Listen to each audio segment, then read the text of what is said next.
मिंबर शरीफ पर ये बड़ी मुबारक जमात है। आपको आज के इस जलसे में आपने इस इदारे को क्या दिया है और इदारे ने आपको क्या दिया है, ये दोनों चीजें देखने और सुनने मिलेंगी। ये मदरसे फिक्र मुस्तफा के तर्जुमान, ये मदरसे इशाअत व तबलीग दीन का जरिया। अगर ये मदरसे ना होते तो यकीनन हमारे सरों पर टोपियां नहीं होती। अगर ये मदरसे ना होते तो हमें कलमा पढ़ने तक की तमीज नहीं होती। अगर ये मदरसे ना होते तो शायद हमारे चेहरों पे दाढ़ियां भी नहीं होती। अगर ये इदारे ना होते तो शायद हमारे इस्लामी नाम रखने वाला कोई नसीब नहीं होता। और बढ़ के बात करूं, अगर ये इदारे ना होते तो शायद कोई कान में अजान पढ़ने वाला नसीब नहीं होता। अगर ये मदरसे ना होते तो हो सकता है कोई हमारी जनाजे की नमाज पढ़ाने वाला। आज जो आसानी से मिल जाते हैं ना खत्म शरीफ पढ़ने वाले, मरते वक्त कुरान सुनाने वाले, तो ये एहसान है मदरसा कि इन्होंने हर घर के अंदर कम से कम एक फर्द ऐसा खड़ा कर दिया कि इधर जान निकलती है उधर उसके मुंह से कुरान शुरू हो जाता है। ये किसका एहसान है? इदारों। मगर मैं अपनी कौम से बड़ी एहतियात के साथ की बात कहना चाहता हूं, जितना एहसान इदारों ने हम पे किया है, इतना की सितम हमने मदरसों पे किया, इतना की जुल्म हमने मदरसे वालों पे किया। हम ये सोचते क्या होगा मौलवी बना, क्या मिलेगा हाफिज जी बना, वही 3000 5000 6000 तनख्वाह। पहली बात तो मेरी गुजारिश है बच्चों को पढ़ाएं तो ये सोच के ना पढ़ाएं कि इसकी तनख्वाह कितनी होगी। ये सोच के अपने बच्चों को कभी ना पढ़ाएं कि ये पढ़ेगा तो इमामत करेगा, बल्कि ये सोच के पढ़ाएं अगर ये पढ़ेगा तो कयामत में हमारी बख्शिश का जरिया बनेगा। ये सोच के पढ़ाया करें। और याद रखिएगा, मैं तो चैलेंज के साथ कहता हूं, आईएएस बनना इतना मुश्किल काम नहीं, आईपीएस बनना इतना मुश्किल काम नहीं जितना कुरान का हाफिज बनना मुश्किल काम है। ये याद रखिएगा, आईएएस हो आईपीएस हो, कोई भी आपकी तालीम हो, उसमें हर्फ बाहर, लाइन सतर ब सतर, एक एक हवाले के साथ कोई किताब नहीं पढ़ी जाती है। सिर्फ एक कुरान ऐसी किताब है जिसका एक ज़ेरो ज़बर इधर से उधर नहीं हो सकता, जिसका एक नुक्ता इधर से उधर नहीं हो सकता। मुझे बताइए, जिस कौम का 10 साल का बच्चा कुरान का हाफिज बन सकता है, उस कौम का 18 साल का बेटा आईएएस नहीं बन सकता। मुझे लगता है सिकंदरपुर में तालीम नहीं है, सिर्फ इदारा है। अगर होती तो सर न हिलाते जबान से बोलते। मैं किसी की डिग्री नहीं देखूंगा और अब वो दौर भी नहीं है कि तुमसे हाथ उठवा के पूछा जाए। हालात बता देते हैं कहां तक पढ़ा लिखा है और कितना कबार बैठा है। बहुत गौर से मेरी बात सुनो, जिस कौम के 10 साल के बच्चे हाफिज बन सकते हैं, 18 साल के बच्चे आईएएस बन सकते हैं, आईपीएस बन सकते हैं, लेकिन हमने सितम क्या किया? हमने ये कहा कि नहीं कुरान नहीं पढ़ाना बेटे, डॉक्टर बनाना। क्यों? आज बुरा ना मानिएगा, यकीन करें ऐसे ऐसे प्रूफ मौजूद हैं कि मरने के 3 दिन बाद तक ऑक्सीजन लगा के सिर्फ पैसा पैदा किया जाता है। तो कहते हो आईएएस बनाएंगे, आईपीएस बनाएंगे। खुदा ने तुझे तबीब बनाया था, तेरी जिम्मेदारी थी। सोच तो सही, जब तुझे डॉक्टर बनाया गया, मरीज क्या सोच के आया, यार वो तबीब है, शायद जिंदगी बचा लेगा। लोगों ने अपने बाप को तेरे हवाले किया, ने मेरा बाप मरीज है, इसकी हिफाजत तेरी जिम्मेदारी है। लोगों ने माए तुम्हारे हवाले कर दी, ये माँ का इसकी हिफाजत जिम्मेदारी है। लोग पैगन दे रहे हैं, इसकी सेहत की हिफाजत करना। लोगों ने क्या सोच के तुम्हें दिया था, क्या किस एतमाद के साथ दिया था, ताकि तुम डॉक्टर और तबीब हो, हमारी जान की हिफाजत करोगे।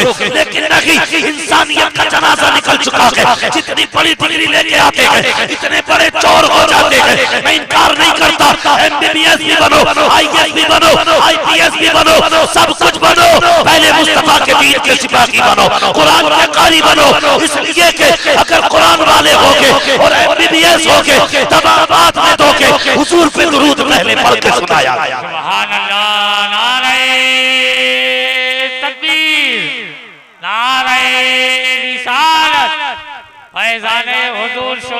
औलिया। भाई पहले आप इसको क्यों कम करो आवाज को भाई, वरना हटा के रख, बिना माइक के भी आवाज पहुंच जाएगी। तवज्जो है आप लोगों को? कुरान सीखना कितना जरूरी है। हमारा बेटा अगर ना तबीब की जगह बैठा होगा, पुड़िया बांधेगा, जुबान से कहेगा अल्लाह ही शिफा देने वाला है, तो दवा भले असर ना करे लेकिन उसकी दुआएं असर करने लग जाएंगी, दुआएं असर करने लग जाएंगी। भाई हालात देखो, लोगों ने इन डिग्रियों को फौकियत दी जो इंसानियत का गला काट रही है। मैं मशवरा देता हूं काजी जमालुद्दीन साहब, मैं मशवरा देता हूं, मैं कहता हूं अगर कोई बंदा जिंदगी की आखिरी स्टेज पे आ जाए ना तो उसे अस्पताल मत लेके जाइएगा, उसे हॉस्पिटल मत लेके जाइएगा, बल्कि अपने घर में अपने बाप की खुद देखभाल कीजिए, खुद देखभाल कीजिए। मैं गलत नहीं कह रहा हूं। अगर आपके घर के अंदर आपका बाप बीमार है, माँ बीमार है, भाई मना हॉस्पिटल ना लेके जाओ। तुम नहीं जानते हो आज मौतें कितनी आसानी से हो रही हैं। अल्लाह अकबर। फरमाया गया जब तुम्हारा कोई अपना मरने लगे उसके सरहाने बैठ के उसे कलमा सुनाया करो ताकि वो कलमा सुन करके कलमा पढ़ना शुरू कर दे। लेकिन तकलीफ होती है आदमी की जब आखिरी सांसों का वक्त आता है, लोग हॉस्पिटल लेके जाते हैं, बड़े बड़े हॉस्पिटल में। तुमने नहीं देखा जब उनको आईसीयू में जाके रखा जाता है, उनका लिबास उतार दिया जाता है, वो कपड़े पहनाए जाते हैं जो हॉस्पिटल देता है, वो बिस्तर बिछाया जाता है जो हॉस्पिटल दिया करता है। मुझे बता तो सही, जो कपड़े पहनाए गए वो भी नापाक हैं, जिस बिस्तर पे लटाया गया वो बिस्तर भी नापाक है, जो दाएं बाएं टहल लगे हैं वो सब के सब नापाक हैं। जब रूह निकलने लगती है ये हसरत से सबको देखता है, कोई हो जो कुरान की आयत पढ़ के सुना दे, कोई हो जो कुरान की कोई सूरत पढ़ के सुना दे। मगर खुदा की कसम कितनी बेबसी की मौत मरते हैं हमारे लोग जब उन्हें कोई कुरान सुनाने वाला नहीं होता, कोई कलमा सुनाने वाला नहीं होता। कलमा तो बड़ी बात है, दाएं बाएं दीन वाले लोग भी नहीं होते हैं। और बता तो सही जहां इस्लाम नहीं होगा रहमत के फरिश्ते कैसे आते होंगे। और यार मैं ये कहता हूं जब तुझे ये लगने लगे कि अब ये कुछ देर का मेहमान है, हॉस्पिटल ना लेके जा, अपने घर में बिस्तर लगा, उसके सरगाने बैठ जा, बाप का सर गोद में रख ले, कुरान पढ़ना शुरू कर दे, रूह निकलना शुरू होगी, इधर रहमत के फरिश्ते नाजिल होंगे। दावे के साथ कहता हूं अगर तेरा बेटा अपने बाप को बैठ करके सूरह रहमान सुनाएगा, सूरह यासीन सुनाएगा तो बेबसी की मौत नहीं मरेगा बल्कि वो खुशी से दुनिया से जाएगा और ये कहता हुआ जाएगा इन्हें जाना इन्हें माना न रखा गैर से काम, लिल्लाह की हम्द में दुनिया से मुसलमान गया। सुभान अल्लाह। नारे तकबीर, नारे रिसालत। शोएबुल औलिया कॉन्फ्रेंस, अल्लामा मुफ्ती हम्माद रजा साहब किबला। हाय हाय हाय। लेकिन बेटे भी छुटकारा चाहते हैं, बहुएं भी पीछा छुटाना चाहती हैं। जाओ हॉस्पिटल में भर्ती कर दो, देखभाल के लिए नर्सें हैं, कंपाउंडर हैं, हम बच जाएंगे। क्या है ये हम बच जाएंगे? खुदा की कसम तू बुजुर्ग को घर से नहीं निकाल रही, अपने नसीब को ठोकर मार रही है। तुम अपने बाप को हॉस्पिटल डाल के नहीं आए, तुमने अपना मुकद्दर हॉस्पिटल में डाल दिया। अपना मुकद्दर जानते हो? सुनो अगर नहीं जानते हो तो मेरे बच्चों जवानों, खुदा के वास्ते कोशिश ये करना अपनों के आखिरी वक्त में पास रहना, अपनों के दाएं बाएं रहना ताकि वो बेबसी की जिंदगी और बेबसी की मौत ना मर सके। अपनों के पास रहना। हमें नफरतें हो गई हजरत, कहने को हम समाज हैं, कहने को परिवार हैं। मुझे बताओ, बहू से एक सवाल है मेरा, जब तू नहीं आई थी पूछ अपने ससुर से और अपनी सास से, पूरा मोहल्ला बताएगा कि ये तेरे आने से पहले तेरे चर्चे कितनी शान से करती थी। तेरे आने से पहले तेरी सास कहती थी ऐसी बहू लाऊंगी जो मोहल्ले में किसी की नहीं होगी। बाप कहता था अपने घर में ऐसी बहू लेके आऊंगा लोग जिसे फख्र से कहेंगे फला की बहू देखो। तेरे आने से पहले इतने चर्चे थे, तुझे लेके आए, फिर तूने क्या किया? तूने बिस्तर उनके अलग किए, चूल्हा तूने अलग किया, खाने के बर्तन अलग किए। और तो और यार, औरतें इतनी नफरत पैदा कर देती हैं इन बड़ों के खिलाफ। हंसना मत प्यारे, ये हर घर की कहानी है जो बयान कर रहा हूं। खून के आंसू रोना पड़ेगा एक दिन, याद रखना मेरी बात। कौन सा सितम बहुओं ने ना किया जब घर के अंदर आए हैं, इनके बर्तन अलग कर दिए गए, बुढ़ापा आया बिस्तर अलग कर दिए गए। जाओ जाके देख लेना, हंसने वालों सोचने वालों, अपने घर में जाके झांकना, तेरे बाप के झूठे प्लेट में कितना लोग खाते हैं, तेरे बाप के छोड़े हुए पानी को कितने बच्चे पी सकते हैं। कोई तेरे बाप का छोड़ा हुआ खाना नहीं खाता, कोई पानी नहीं पीता। तेरी बीवी अपने बच्चों से कहती है खबरदार अब्बा का जूठा ना पीना, इसके अंदर बुढ़ापे के कीटाणु हैं, इनका जूठा खाना ना खाना वरना बीमार हो जाएगा। और तुझे हया नहीं चाहिए। सोच तो सकी जिसके जरिए तू आई है इसी बूढ़े का बेटा है वो, जिसकी वजह से तुझे इस घर में छत मिली है, इसी का बेटा है वो, जिसकी सल्तनत की तू वारिस बन रही है, इसी बूढ़े बाप का बेटा है वो। तूने कैसे कह दिया इनका जूठा ना खाना, इनके पास ना बैठना, इनके बिस्तर पे ना जाना। ओ लोगों याद रखना, दादा को पूत से पोते प्यारे होते हैं, अपने बेटे से ज्यादा पोते से प्यार करता है दादा। और यह भी कहा जाता है कि पोता दादा का रूप हुआ करता है। खुदा की कसम बेटे को शायद बाप से इतनी प्यार ना हो, बाप से इतनी मोहब्बत ना हो जितनी पोते को अपने दादा से प्यार होता है, जितना पोते को दादा से प्यार होता है। ओ खुदा के बंदे, मेरी माँ बहनों बैठी हो, अल्लाह तुम्हारा मुकद्दर सलामत रखे, तुम्हारा सुहाग सलामत रखे। लेकिन याद रखना कभी अपने बच्चों को ये मत कहना कि दादा के बिस्तर पे ना जाना, दादा का जूठा ना खाना। तू क्या जाने ये पोते को देख के सुबह होती है इसकी, पोते को देख के शाम होती है इसकी, बेटे की औलाद को देख के ये खुश होता है, पोते की औलाद को देख के इसका कलेजा चौड़ा होता है। यार वो चाहता है मैं अपने पोते को गोद में खिलाऊं, लेकिन जब बहू कलाई पकड़ के अपने बेटे को धक्का दे के कहती है चल चल यहां से उठ बीमार हो जाएगा, उस वक्त बाप का सीना छलनी हो जाता है, दादा रोने लग जाता है। किससे कहे आज उसकी कोई औकात नहीं है घर के अंदर, लेकिन जाए तो कहां जाए,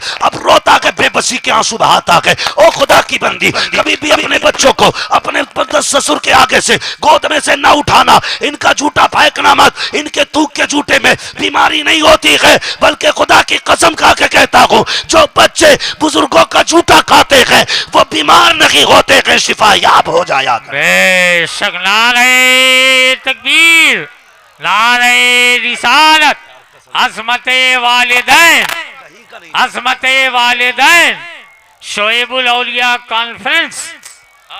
तवज्जो है आपकी? कभी मत कहना हम अपने बुजुर्गों को इज्जत नहीं दे रहे घर में। क्या समझते हो ये चले जाएंगे तो सुकून मिलेगा? जिस दिन ये चले गए ना भरा घर भी खाली लगेगा। इनकी खाली चारपाई भी तुम्हें कुछ सोचने पे मजबूर करेगी। भाई से एक जगह छोड़ दे यार, कुड़ कुड़ क्यों कर रहा है ये? इसकी खाली चारपाई भी ना तुम्हें सोचने पे मजबूर करेगी। अल्लाह ने तुम्हें बड़े दिए ना, इनकी इज्जत कर लो, इनकी कदर कर लो। इन बुजुर्गों की, इनकी दुआओं में अल्लाह ने रिज़्क रखा है। फरमाया तुम क्या सोचते हो ये रोजी तुम्हारी मेहनत से आती है? फरमाया नहीं, जब ये बूढ़ा चलता है इसे ठोकर लगती है, अल्लाह इसकी ठोकर के बदले में तुम्हारे घर में रोजी उतार देता है।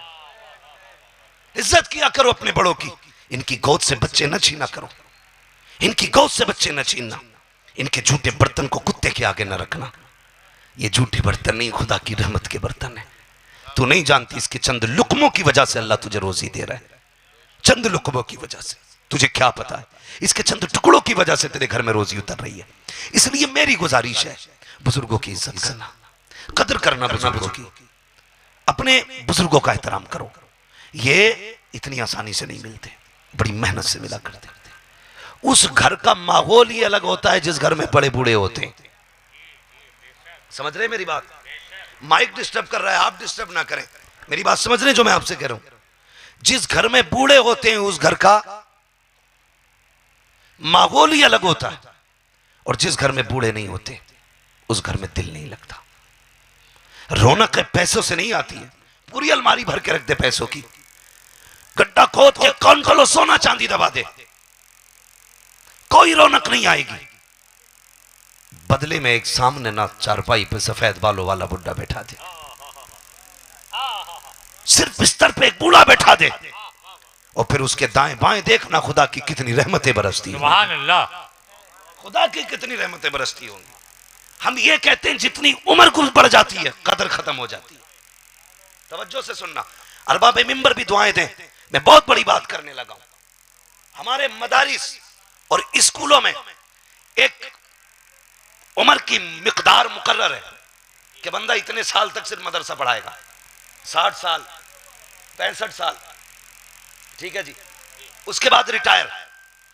यानी मदरसा स्कूल ये कह देता है, इस गवर्नमेंट कह देती है 65 साल के बाद अब तू हमारे काम का, अब हमारे काम का, जोर से बोले, हमारे काम का नहीं है। मंडी में आप जाके देखिए जो सफेद बालों वाले मजदूर खड़े होते हैं, कोई उन्हें ले जाने तैयार नहीं होता। हर कोई चाहता मेरे घर जो मजदूर आए ना तगड़ा होना चाहिए, 300 रुपए देकर उससे 400 का काम लेना है। हर बंदा ये चाहता है, लेकिन सफेद बालों वालों को कोई हाथ नहीं लगाता। अरे यार बूढ़ा ये किस काम का? बहुत गौर से सुनना, सब उम्र के हिसाब से छोड़ के चले जाते हैं, मगर खुदा की कसम जब दुनिया छोड़ती है ना फिर खुदा की रहमतें हाथ थाम लेती हैं। माशाअल्लाह, सुभान अल्लाह। फिर खुदा की रहमतें हाथ थामती हैं। तुमने 40 साल की उम्र में गुनाह किए, रब को चला लाया। 50 साल में गुनाह किए, लिखे गए। 60 साल में गुनाह किए, लिखो इस उम्र में पाप कर रखा के इसे डबल सजा दी जाएगी। 65 में गुनाह किए, लिखो। लेकिन जब तुम 70 में पहुंचे, रब ने कहा बस कलम रोक दिया जाए, अब मेरा बंदा 70 का हो चुका है, अब ये चलता है तो कदम लड़खड़ाते हैं, अपनी मर्जी से जूते में पैर डालता है तो इसको जूता तक नजर नहीं आता, अब इतना कमजोर हो गया है बिना चश्मे के देख नहीं सकता है, अब ये चलता है तो बिना लाठी के नहीं, कोई डंडा छीन के ले जाए तो ये गिर जाया करता है। कहता फरिश्तों ठहर जाना, अब जरा हल्का कलम चलाना, गुनाह करते तो जल्दी गुनाह ना लिख देना, अब ये मेरा बंदा इतना कमजोर हो गया है कि अब मेरे सिवा जमीन पे इसका कोई नहीं है। लोग इसकी मजाक उड़ाया करते हैं, कोई धक्का दे देता है, कोई जूती चुरा लेता है, कोई चप्पल फेंक देता है, ये चलता है तो पैर चप्पल में नहीं पड़ते। वो कहता है फरिश्तों बस करो, कलम में कुछ ना चलाना। और जब 70-80 के करीब पहुंचा है तो रब कहता है फरिश्तों अब अगर ये गुनाह भी करे तो नेकियां की लिखते रखना, इसलिए कि अब ये बेसहारा हो गया है, और जब ये सबके सहारे से बेनियाज हो गया है, इसे मैंने रहमतों का सहारा अता फरमा दिया। सुभान अल्लाह। नारे तकबीर, नारे रिसालत, फैजाने हुजूर शोएबुल औलिया, फैजाने आला हजरत। फरमाया गया जब बंदा 90 साल का हो जाता है तो अल्लाह उसे बिना हिसाब के बख्श देता है। ये बढ़ती उम्रों की इज्जतें किसने बढ़ाई? ये नकारा लोगों को कदरें किसने दी? खुदा की कसम फिर कहना पड़ेगा वो सिर्फ एक ही जात है, वो तेरे मेरे रब की जात है, जिसने बेकार लोगों की कीमतें बताई है। तुम कहते हो इनके झूठे से बीमारी आती है, जानते हो कयामत के दिन अल्लाह हुक्म देगा बूढ़े को जो 80-90 साल की उम्र में गया होगा, हुक्म होगा पेश किया जाए फलां बिन फलां को, आएगा। रब फरमाएगा फिर पूरे परिवार उसके लोग बुलाए जाएंगे, घर के मेंबर लोग, फरमाया जाएगा इन्हें पहचानता है? वो बूढ़ा कहेगा जी ये मेरा बेटा है, ये मेरी बहू है, ये उसकी बेटी है, ये उसका बेटा है, ये मेरे बेटे के बेटे का बेटा है, ये पोता है पर पोता है, ये पोती है पर पोती है, नवासी है पर नवासी है। फिर अल्लाह हुक्म देगा बता इनका रवैया तेरे साथ दुनिया में क्या था? वो कहेगा मालिक ये मेरा झूठे बर्तन को फेंक दिया करते थे, ये मैं जिस बर्तन में पानी पीता था अगर बच जाता तो मेरे सामने बर्तन धो के पानी पिया जाता था, मुझे ऐसा लगता था मैंने मुंह नहीं डाला किसी कुत्ते ने बर्तन में मुंह डाल दिया, मुझे एहसास होता था उस दिन अपनी कमजोरी का, या अल्लाह ये दिन भी दिखाने थे, अपना ही बेटा जिसे कंधों पे बैठाया आज झूठा खाने तैयार नहीं, जो कल तक उंगली चूसता रहा आज बाप का झूठा पानी नहीं पीता। मालिक मैं रोता था लेकिन कोई मेरी बेबसी को नहीं देखता था, मालिक मेरे झूठे बर्तन फेंके गए, मेरे बचे खाने को कुत्तों के आगे डाला गया, जिस गिलास से पानी पी लेता था उसे कोई हाथ नहीं लगाता था, कहते थे अब्बा का झूठा है बीमारी फैलेगी। अल्लाह फरमाएगा चल आज मैं तेरी इज्जत दिखाऊंगा। रब से वर्ज करेगा मालिक मैं क्या करूं? फरमाया आज तू जिसे कहता जाएगा मैं उसे जन्नत देता जाऊंगा, आज तू जिसे कहेगा मैं उसे जन्नत दूंगा। खुदा की कसम बता ये गिरते लोगों की कदरें किसने बढ़ाई? ये अल्लाह ने बढ़ाई, ये इज्जतें रब ने बख्शी है, सोच भी नहीं सकते। सारे सौदे फायदे के मत किया करो, कभी घाटे के भी सौदे कर लिया करो, समझ रहे ना नौजवानों? कभी घाटे के सौदे भी कर लिया करो, हमेशा नफे के सौदे नफे के नहीं होते, कभी घाटे के सौदे भी नफे के होते। शहर में अक्सर लोग नौजवान मेरे ऐसे हैं जो परदेश पैसा कमाने जाते कि नहीं, अक्सर बच्चों की खुशी के लिए, माँ बाप की खुशी के लिए, परिवार की जरूरत के लिए, बीवी बच्चों की जरूरत के लिए अक्सर लोग परदेश जाया करते। याद रखना हम लोगों के पास वक्त बड़ा कम है। पहले वो रक्शे चलते थे पैर वाले, अब कौन से चल रहे हैं? सारे बोले बैटरी वाले ना। अब हल्दी लगी ना फिटकरी, रंग चोखा आ गया, रात भर चार्ज करी, सुबह ही भगा रहा। ये किसकी कहानी है? जिसके पास 1-1.5 लाख रुपए है, 2 लाख रुपए जिसके पास है वो ले आया बैटरी वाला रक्षा। लेकिन जिसके पास 2000 भी नहीं है, आज भी वो पैरों वाला रक्षा लेके खड़ा होता है। लेकिन जानते हम ये सोचते हैं कि पैर वाले रक्षे में बैठेंगे ना तो देर से पहुंचेंगे, लाओ बैटरी वाले में बैठ जाए। यार सोचा कर, ये बैटरी वाला शायद गुंजाइशदार है तभी बैटरी लेके आया, ये बड़ा गरीब है जो रक्षा भी उधार का लेके आया है। तेरे 10 मिनट ज्यादा लगेंगे ना, अल्लाह की रजा के लिए, किसी गरीब के चूल्हे के लिए उसके पैर वाले रक्षे में बैठ जा। इधर तू उसके पैर वाले रक्षे में बैठेगा, अल्लाह 10 मिनट की इतनी बड़ी कीमत देगा कि तेरी 10 मुश्तों से उसकी रोज़ खाई नहीं जा सकती। मैंने कहा कभी घाटे के सौदे भी कर लिया करो, हमेशा फायदे के सौदे फायदे के नहीं होते, कभी घाटे के सौदे भी फायदे के होते। दिलों में जगह पैदा कर। यार हर बंदा ये चाहता है कि ऐसा मजदूर लेके आऊंगा कि जो 3 लोगों का अकेला काम करे। भाई तवज्जो है ना, खत्म तो ना करूं अभी। इनका मुंह मेरे लिए घड़ी की तरह है, अगर इस पे 12 बजे तो समझ जाऊंगा तकरीर खत्म होने। हम पलटते नहीं बेजान किताबों के वर्क, हम वो पढ़ते हैं जो चेहरों पे लिखा होता है। हाँ, शहजादे शोएब लोलिया तशरीफ फरमा है। इन बुजुर्गों की मैं इज्जत की कसम खा के ये बात कह सकता हूं कि कभी उसके लिए गिरना भी सीखो। हमेशा उठना कामयाबी नहीं होती, कभी गिरना भी कामयाबी होती है। कभी लोग गिर के भी उठा करते हैं, गिर के। चलूं आगे इजाजत हो तो जरा सारे कह दें या रसूल अल्लाह। बड़े अच्छे मजमे में आज गुफ्तगू कर रहा हूं। माइक भले ही कैसा है, अब बहुत अच्छा, ठीक है, बहुत अच्छा माइक है, अब कुछ ना करना, बहुत अच्छा बोल रहे हैं, ठीक है। पहले शायद हम ही लोगों में कमी थी जो बोल नहीं पा रहे थे, अब माइक अच्छा हो गया, बस आप भी अच्छे हो जाइए, बोले जरा या रसूल अल्लाह। माशाल्लाह इतना बड़ा मजमा बैठा है, मुझे ऐसा लग रहा है सारे हुजूर के आशिक बैठे हुए हैं। मैं ये तो नहीं कहूंगा कि कौन आशिक है, अगर आशिक ना होते तो यहां आए क्यों होते। और कभी कभी झूठ भी लंबा बोल जाते हैं हम जी। भाई राशिद रजा मरकजी ने एक ऐलान किया, जितने लोग मां से सच्ची मोहब्बत करते हैं हाथ उठा के कह दें या रसूल अल्लाह। हाथ ना उठाओ, नीचे करवा, बोले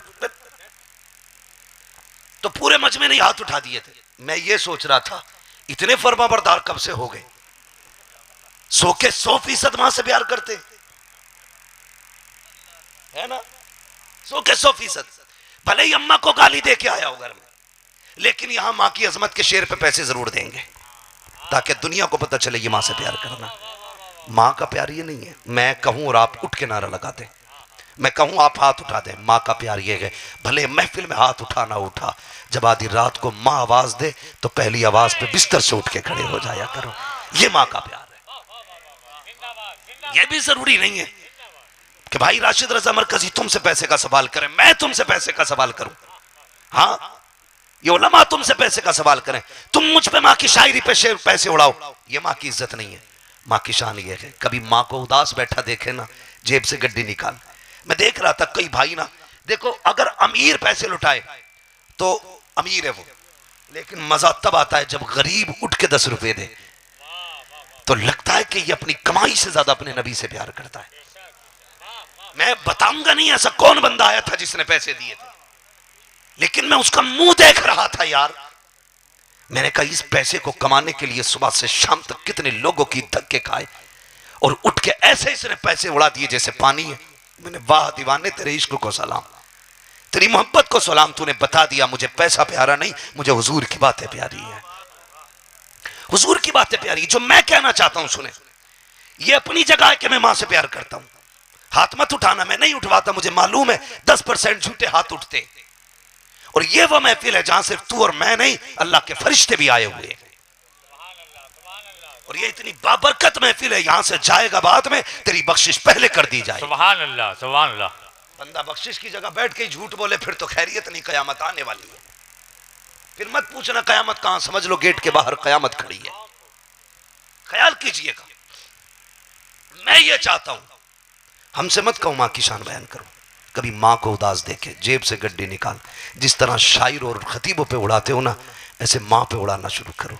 शायर को कहते वाह तेरे लहजे का जवाब नहीं, कभी माँ के आगे गड्डी उड़ा के कह माँ तेरी कुर्बानियों का जवाब नहीं, तेरी बख्शिश का जवाब नहीं, तेरी मोहब्बतों का जवाब नहीं। माँ मुझे वो दिन भी याद है जो सर्दी में तूने सीने पे लटाया था। माँ मैंने ये सुना मैं बीमार था तो तू सोई नहीं थी। माँ मैंने ये भी सुना है कि जब मैं मौत के करीब था तूने अपनी खुशियाँ कुर्बान कर दी थी। इमाम मैं ये भी जानता हूँ कि सर्दियों में जब लोग अपने बिस्तरों में लेटे होते थे तू मुझे सीने से लगा के डॉक्टर के दरबार के चक्कर लगाया करती थी। माँ मैंने ये भी तो सुना है कि जब मेरी जिंदगी के लाले पड़े थे तब तूने मस्जिद मजार कोई जगह नहीं छोड़ी थी, जब मेरी जिंदगी की भीख नहीं मांगी थी। ये कह के पैसे उड़ा, मैं नहीं जानता मुझे देने से मैं कितना खुश होऊंगा या शाह राशिद रजा मरकजी कितने राजी होंगे, वजुल कमर कितने राजी होंगे, नकीब कितने राजी होंगे, लेकिन इतना जानता हूं अगर तूने पैसे लुटा के माँ को राजी कर दिया, कोई राजी हो ना हो, गुंबद खजरा में मुस्तफा जाने रहमत राजी हो जाए। सुभान अल्लाह, नारे तकबीर, नारे रिसालत, अज़मते वालिदैन, अल्लामा मुफ्ती हम्माद रजा साहब किबला। सुभान अल्लाह। चले आगे जरा कह दे या रसूल अल्लाह। सुभान अल्लाह। ये देखो बच्चे बैठे हुए हैं, अल्लाह सलामत रखे। इस उम्र के बच्चों को ना बिस्तर पे होना चाहिए था, लेकिन ये उनकी चाहत है कि जो बता रही है हमारा इश्क है, ये सिर्फ 18 फीट के लोगों में नहीं आता, ये उतरता है तो 1 फीट के बच्चों के अंदर भी उतर जाया करता है। यही इश्क है ना जिससे आज तक बातिल ताकतें थर्रा रही हैं। हर धर्म को आप देखो, उनके समझदार बच्चों को पढ़ाया चढ़ाया जाता है, तब वो धर्म और धार्मिक लोगों के लिए आगे आते। मगर ये इस्लाम है और ये मेरे नबी का दीन है, जहां पैदा होते ही कान में बता दिया जाता है बेटे तू दुनिया में अपने बाप के लिए नहीं आया, रसूल पाक के लिए आया है। ये गुट्टी में इश्क रसूल पिलाया जाता हमारे यहाँ, और यही इस्लाम है, यही इस्लाम है। मैंने कहा था हमेशा उठना कामयाबी नहीं, कभी गिरना भी कामयाबी होता है, कभी गिरना भी कामयाबी होता है। हाशमी घराने का महकता हुआ फूल है, देखें खून हाशमी है, चेहरा आप देखें सुभान अल्लाह। अगर इनके बचपन ऐसे हैं तो जवानियां कैसी होंगी। जब आज की नस्ल ऐसी है तो कल के अली का हाल क्या होगा, परसों के हमजा का हाल क्या होगा। देखो जरा इनके घराने को। मैं बात करने लगा हूं, हर जगह उठना कामयाबी नहीं, कहीं पे बोले गिरना भी कामयाबी है। हमेशा फायदे के सौदे मत करना, कभी घाटे के भी कर लिया कर, घाटे के भी। नाम सुना है ना जुनैद बगदादी का? कौन जुनैद बगदादी? वो जो रियासती पहलवान है, जिसकी कुर्सी बादशाह के बगल में लगती थी, जिसके मुकाबले पे बड़े बड़े पहलवान नहीं आते थे, जिसका नाम सुन के ताकतवरों के माथे पे पसीना आता था, वो जुनैद बगदादी, जिसका अपने दौर में उसकी ताकत का अलग ही परचम लहरा रहा था। मगर हालत देखिए, एक दिन दरबार लगाए, मैदान सजाए, कुश्ती हो रही है छोटे पहलवानों की, जुनैद बगदादी बादशाह के बगल में बैठे। अचानक उसी भीड़ से बड़ा कमजोर बंदा निकला और उसने कहा कुश्ती रोकी जाए और मेरी बात सुनी जाए। बादशाह ने कहा ठहर जाइए, क्या कह रहा है इसकी भी सुनो। उसने ये कहा कि मैं कुश्ती लड़ना चाहता हूं। लोगों ने ऊपर से नीचे तक देखा, कहने लगे कुश्ती लड़ेगा किससे? उसने कहा जुनैद बगदादी से। फिर तो लोग बस सोचने लग गए ये तो एक आम बंदे से लड़ने की ताकत नहीं रखता, इसके कदम कांप रहे हैं, बोल रहा है तो होठ कांप रहे हैं, ये खड़ा नहीं हो पा रहा है अपने सर से, क्या लड़ेगा वो भी जुनैद से। लोगों ने कहा लौट जा, क्यों तुझे मौत प्यारी है? उसने कहा चैलेंज है, कबूल किया जाए। मगर जब उसने इतना कहा ना, उसके लहजे में ऐसी हैबत थी कि जुनैद बगदादी के दिल की धड़कनें बढ़ गई लहजे में। और बादशाह ने कहा मंजूर है तेरा चैलेंज हमें, 3 दिन के बाद कुश्ती होगी इसी जगह पे। 3 दिन गुजरने लगे, लोग इंतजार करने लगे। बड़ा कमजोर था यार, क्या लड़ेगा जुनैद से, लेकिन मुकाबला इंटरेस्टेड होता जा रहा था, इसलिए कि एक पहाड़ एक तरफ चूंटी और चैलेंज चूंटी का हाथी को था, इसलिए ज्यादा दिलचस्प हो रहा था। जब दिन आया ना और लोगों की ऐसी भीड़ जमा होनी शुरू हुई, जहां तक नजर जाती थी सरों का सैलाब था। बहुत गौर से मेरी बात सुनना, हमेशा फायदे के सौदे फायदे के नहीं होते, कभी घाटे के सौदे भी फायदे के होते। तवज्जो है ना नौजवानों? बहुत गौर से मेरी बात सुनना। तो जहां तक नजर जा रही थी सरों का सैलाब था। आखिर वो वक्त भी आ गया, इंतजार होने लगा। जुनैद बगदादी बैठे, लेकिन दिल की दुनिया बदली हुई है। जुनैद सोच रहे थे यार जुनैद कोई तो राज है ना जो इतना बड़ा चैलेंज कोई करके गया है, कोई तो इसके पास ताकत है जिसकी बुनियाद पे इसने जुनैद को चैलेंज किया है। वक्त गुजरता गया, फिर वो वक्त भी आया जिस वक्त पहलवान को आना था। जब वो वक्त आया पहलवान नहीं आया, लोगों में शोर हो गया, कहा बादशाह गलती पहले ही दिन कर दी थी, बिना पते बिना हवाले के चैलेंज कबूल किया था, उसकी हिम्मत नहीं है वो आ जाए लड़ने के लिए। लोगों ने कहा खत्म की जाए कुश्ती, अब ऐलान उसका चैलेंज खत्म किया जाए। जैसे ही नकारा बजा, अचानक दूर से धूल उड़ती दिखाई दी। लोगों ने कहा ठहरो, लगता है कोई आ रहा है। जैसी धूल छटी है, धूल से घोड़ा निकला, घोड़े पे सवार देखा, अल्लाह अकबर, क्या देखते हैं, वही बंदा जो 3 दिन पहले चैलेंज करके गया था, वही आके मैदान में कहता है अभी वक्त है मेरे पास, मुझसे कुश्ती लड़ने के लिए जुनैद को उतारा जाए। जब जुनैद बगदादी नीचे उतरे हैं, मुख्तसर बता रहा हूं, जैसे ही नीचे उतरे हैं, जुनैद कह रहे थे, दिल कह रहा था हो ना हो इसमें कोई ना कोई राज है। जैसी करीब आए हैं, लोगों ने कहा था जुनैद इस कमजोर आदमी को 1 मिनट में उठा के पटक देंगे, पलक झपकते की मार डालेंगे, ये मर जाएगा। लेकिन सब हैरत में थे। जैसी जुनैद मैदान में उतरे हैं, उसने इशारा किया। उसूल होता है जब पहलवान मैदान में उतरते हैं हाथ मिलाया जाता है। जैसे जुनैद ने हाथ में हाथ दिया, उसने इशारा किया, जुनैद करीब गए, उसने अपने मुंह जुनैद के कानों के करीब लगाए और कहने लगे जुनैद मैं कोई पहलवान नहीं हूं, मैं कोई कुश्ती लड़ने वाला खिलाड़ी नहीं हूं। का पैर का बस इतना समझ ले, जिस मोहम्मद का तूने कलमा पढ़ा है मैं उस रसूल का शहजादा हूं, मैं एक सैयदजादा हूं, मैं पहलवान नहीं हूं। का मुझसे लड़ने किस लिए आया? का वजह यह है कि नबी की शहजादियां इतनी गुर्बत के आलम में है कि उनके बदन के कपड़े पोशीदा हो चुके हैं और उन्हें बदन छुपाने के लिए कपड़े तक नहीं है। मैं उनको झाड़ी के पीछे छुपा के आया हूं। मेरी बेटियों ने कई दिन से खाना नहीं खाया है। ए जुनैद तू बड़ा पहलवान है, सुना अगर तुझे हरा दिया जाएगा तो बड़ा इनाम मिलेगा, उससे मेरी बेटियों के कपड़े भी आ जाएंगे, मेरे घर की रोजी रोटी का भी इंतजाम हो जाएगा। ए जुनैद आज मुझसे कुश्ती हार जा, वादा करता हूं आज यहां हार जा, कयामत में जीत का ताज नाना से दिलवा दूंगा, नाना से जीत का ताज दिलवाऊंगा। जुनैद ने इतना सुना था, फिर क्या था दिल की दुनिया बदल जाती है। अल्लाह अकबर, जिस जुनैद को हजारों आंखें देख रही थी और ये सोच रही थी पलक झपकेंगे जुनैद पटक देंगे, लोगों ने हैरत से देखा कि अगले सेकंड में जुनैद ने हाथ नहीं छुड़ा पाया था कि सैयदजादा जुनैद के सीने पे बैठा हुआ था और जुनैद बगदादी जमीन पे पड़ा हुआ था। किसी ने कहा नहीं नहीं, जुनैद का पैर फिसल गया है, कुश्ती दोबारा कराई जाए। दोबारा कुश्ती हुई, फिर वो नीचे फिर वो ऊपर, 3 बार कुश्ती हुई है। जुनैद नीचे चले गए। अल्लाह अकबर, फिर क्या था, सबको हैरत थी। लोगों ने सैयदजादे को कंधे पे उठा लिया, जुनैद को ठोकरे मार के लोग गए, कहने लगे बिला वजह में दरबारी पहलवान बनता था, उठाया सैयदजादे को कंधे पे, बेशुमार इनाम लुटाया गया, उसकी झोली भर गई। वो तो पैसे लेकर के सैयदजादा वापस चला गया। लेकिन आज जुनैद जब अखाड़े से वापस पलटते थे तो लोग आगे पीछे होते थे। आज कोई मिट्टी झालने वाला नहीं था, आज कोई बदन साफ करने वाला ना था। अल्लाह अकबर, जब उठ के चले गए, खुद मिट्टी साफ की है, लेकिन अजीब सौदा समाया है दिमाग में। बस यही ख्याल था जुनैद तूने जिसके नाम पे इज्जत गवाई है, बता तो सही वो कयामत कब आएगी, मुस्तफा कब आएंगे, इज्जतों के ताज कब मिलेंगे। ये सोचते सोचते चले गए, बिस्तर पे गए, रोते रोते आंख लग जाती है। इधर आंख लगी है, क्या देखते हैं, मदीने से नूरानी बादल आता है। एक बादल नजफ अशरफ से आता है। अल्लाह अकबर, पहला बादल आया उससे मौला अली उतरे हैं, जब दूसरा बादल आया उससे मुस्तफा उतरे हैं। जुनैद बगदादी का आंगन आज नूर अला नूर है। उठ के खड़े हो गए, या रसूल अल्लाह कैसे आना हुआ? हुजूर ने फरमाया जुनैद तू ये सोच रहा था ना मेरे बेटे ने जो वादा किया था वो कब पूरा होगा, कयामत कब आएगी? कहते सुन, हम अपनी औलाद पर किसी का एहसान बाकी नहीं रखते हैं, कयामत तो तब आएगी जब आएगी। हम आज ही तुझे कुतुबियत का ताज अता करने आ गए। सुभान अल्लाह, नारे तकबीर, नारे रिसालत, नारे रिसालत, नारे हैदरी। हाँ, जिंदाबाद जिंदाबाद। अल्लाह अकबर। जुनैद बगदादी को रात ही में मेरे मुस्तफा ने कुतुबियत का ताज पहनाया। और जब सुबह हुई ना, बहुत गौर से सुनना, देखो जब सुबह हुई क्या देखते हैं, जुनैद बगदादी के दरवाजे पे भीड़ लगी है और एक नहीं सैकड़ों वली खड़े थे जुनैद बगदादी के दरवाजे पे। वो लोग जिनके दरवाजे पे जुनैद खड़ा होता था आज वो जुनैद के दरवाजे पे हाथ जोड़े खड़े। बाहर निकले, देखा मंजर अलग है, लोग अपनी अपनी फरियादें कर रहे हैं। जुनैद एक नजर इधर भी, जुनैद एक नजर इधर भी, जुनैद एक नजर इधर भी। जुनैद हैरत में देखते हैं, यार हुजूर रात ख्वाब में आए थे, इन्हें किसने बता दिया, इन्हें किसने बता दिया?